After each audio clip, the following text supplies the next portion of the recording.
ಈ ರೀತಿಯ ಒಂದು ಕಾಮನ್ ಅಲಿಗೇಷನ್ ಅನ್ನ ತಾವು ಕೊಡ್ತಾ ಇದ್ದಾರೆ ಬಿಜೆಪಿಯವರು ಅಂತ ನಾವು ಹೇಳ್ಬೋದಾಗಿದೆ. ಸೊ ಹಾಗಾದ್ರೆ ಏನಾದ್ರೂ ಈ ಸ್ಕೀಮ್ಗಳಿಂದ ಜನರ ಆರ್ಥಿಕ ಹೊರೆ ನಮ್ಗೆ ಏನನ್ನ ಬಜೆಟ್ನಲ್ಲಿ ತೊಂದರೆ ಆಗಿದ್ರೆ ಹಾಗಾದ್ರೆ GDP ಯಾಕೆ ನಮ್ಮದು ಕರ್ನಾಟಕದ ಉತ್ತಮವಾಗಿ ಬೆಳೀತಿದೆ?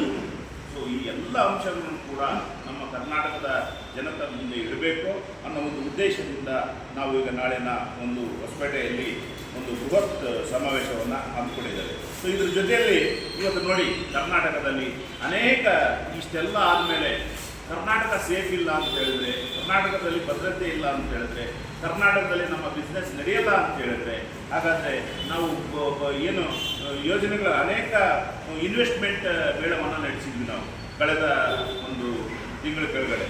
ಸುಮಾರು ಆ ಒಂದು ಇದರಲ್ಲಿ ಆ ಯೋಜನೆಯಿಂದ ಅದರ ಒಂದು ಎಲ್ಲ ಒಪ್ಪಂದ ಆಯಿತು. ಸೊ ಅದರಿಂದ ಒಂದು 20 ಲಕ್ಷ ಉದ್ಯೋಗಗಳು ಕರ್ನಾಟಕದ ಜನತೆಗೆ ಸಿಗ್ತಾ ಇದ್ದಾವೆ. ಯಾಕಂದರೆ ಇನ್ವೆಸ್ಟ್ 2024 ಕಾರ್ಯಕ್ರಮದಡಿ 10.20 ಲಕ್ಷ ಕೋಟಿ ಹೂಡಿಕೆ ನೋಡಿ, 10.27 ಲಕ್ಷ ಕೋಟಿ. ಇದು ಇಮ್ಯಾಜಿನ್ ಮಾಡ್ಕೊಳ್ಳಿಕ್ಕಾಗ್ತದ?